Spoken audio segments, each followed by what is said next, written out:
Minnesota. Then today, the draw against the friend Ben Swift. And he drew before against Petrojet as well.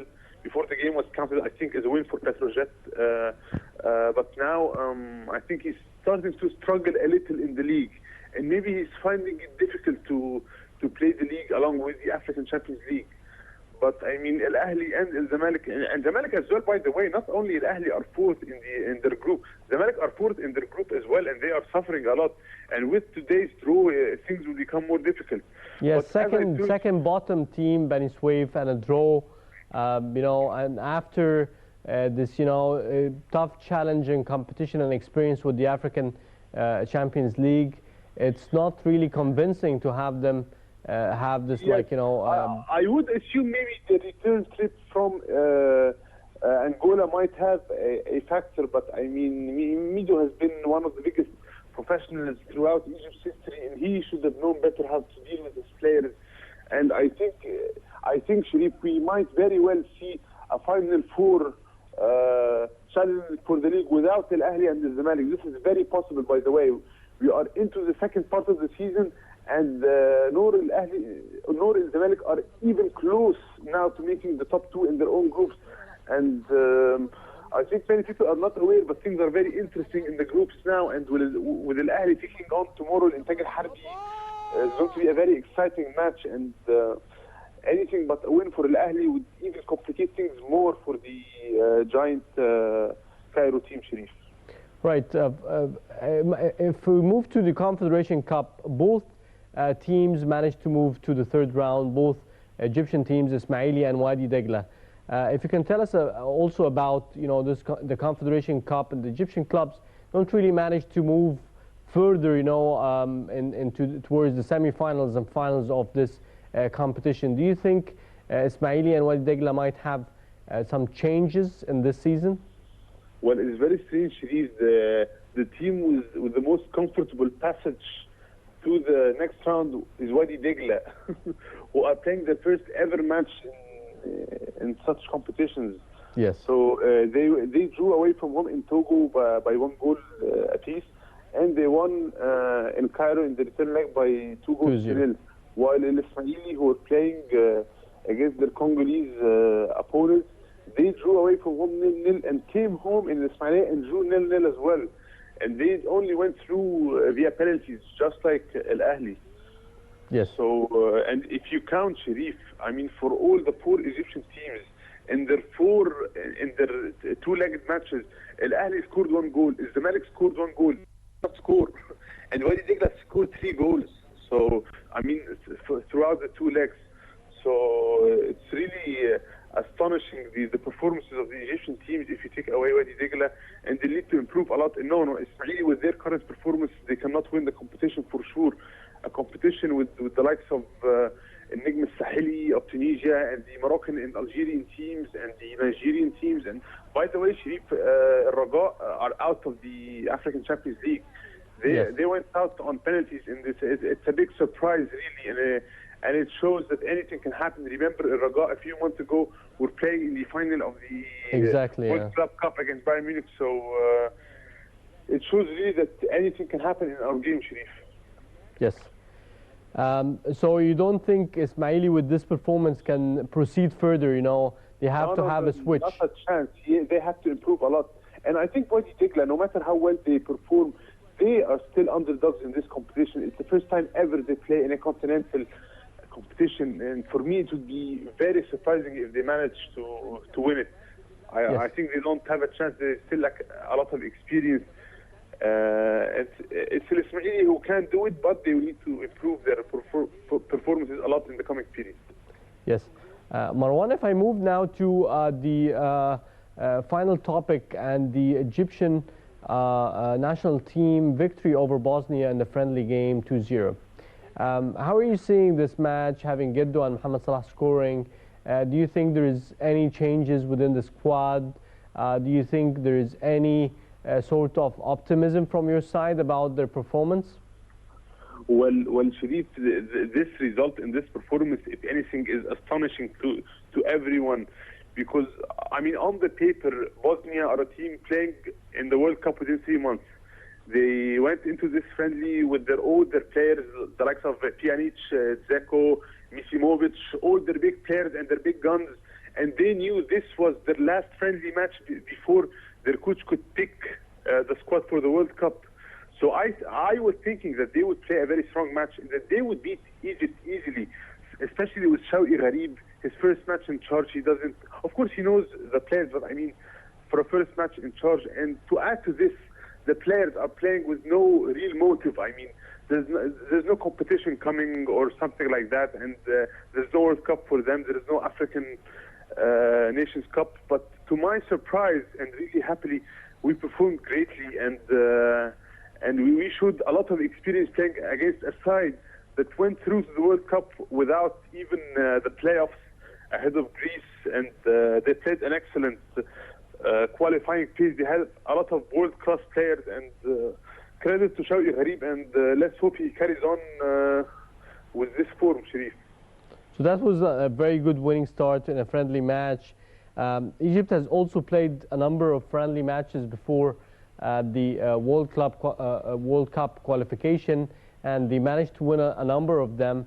But yet, when it came to the original and real important, challenges that is really crucial for the qualification, they do not make it. And looking at match like Ghana, so do you think they are at ease, or it is a different performance and a good winning start for the Egyptian national team? Well, what I'm hoping for is that Shawki Gharib brings an extra dimension to the team. It was a little weird for me that he brought in Assam al-Hadari, which I think it was a needless move.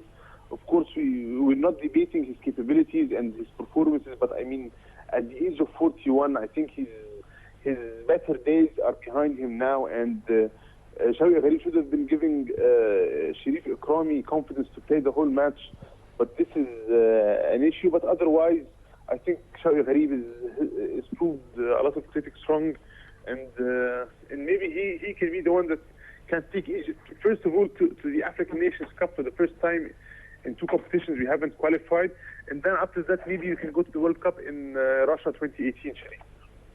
Yes. My final question to you, Marwan, is about the latest issued statement by the Interior Ministry that they're not going to be securing the stadiums from the next season, and this was like a response to the issued demands by the ultras or the hardcore fans for Ahli, that they didn't want any sort of police forces or Interior Ministry police forces to be securing the stadiums. So how would you, comment on this response, and do you think private security is the right solution to end this? Well, Sharif, it is true that police do not interfere in matches in many of the countries, but really the main factor here, Sharif, is the culture. I mean, if you go to a stadium in England, for example, and you're in the stands, people know that they cannot put their foot on the ground, on the pitch. And if they do so, they are banned for life from entering any stadium in England. This is an example. So any fan, even if he steps away from the pitch, he knows he cannot put his foot on the pitch, because rules are guiding everything. But here the culture is different. People would take any chance to do anything that's maybe new to them. For example, if they see that the doors are open to the first category tickets, they would go there, even if they don't have tickets. They like to abuse. For many people, they like to do this. So the culture is the problem here. So I'm not really sure whether we can do this without the Ministry of Interior. It's a very complicated issue, and ultras really have brought a lot of enthusiasm to the game, but they have brought in a lot of problems as well. So it's a complex equation, and I think Khalid Abdelaziz has a lot of work to do to solve this issue, Sharif. It's very complicated, really. All right, at the end, I'd like to thank you very much, Marwan, sports journalist and analyst. Thank you very much for your time and for your insights. Now let's move on now to golf, and world number 1, Tiger Woods, arrived at the WGC Cadillac Championship with concerns over his fitness, with the new concerns about his ailing back. Let's have a look at the story.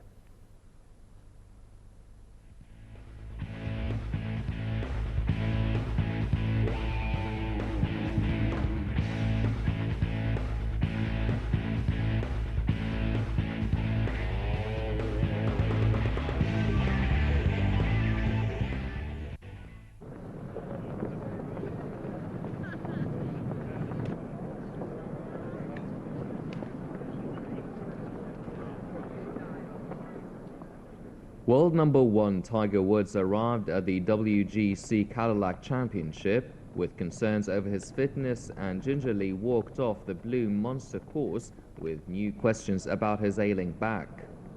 With the year's first major just a month away, Woods' Masters preparations may have to be quickly reworked as he deals with back spasms that have plagued him through his last two events.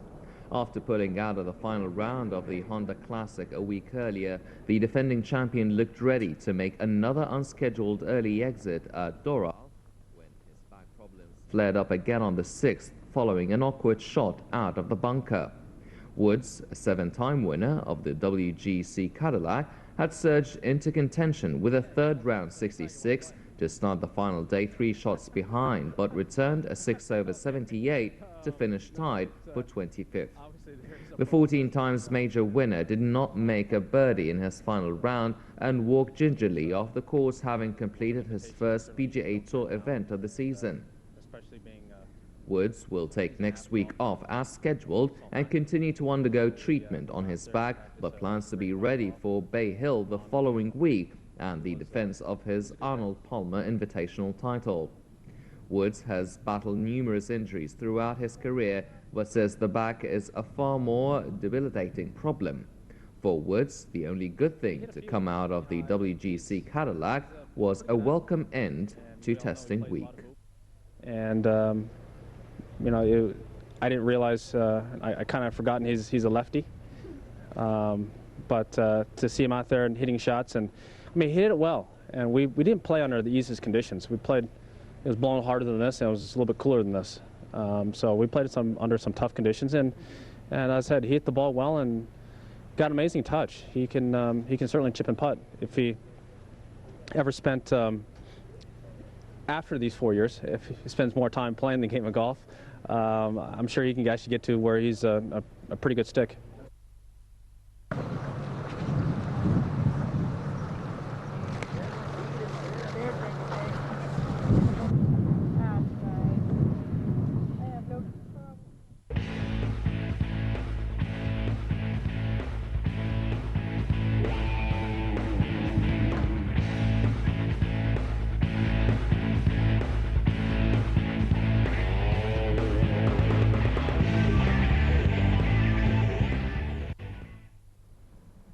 Welcome back. You're still watching Sprint, and from golf to motorcycling. And Spanish brothers Alex and Paul Espargaro, a top preseason MotoGP testing on Sunday, but Paul's day ended in a broken collarbone and a trip to the hospital for surgery. Let's have a look at the story.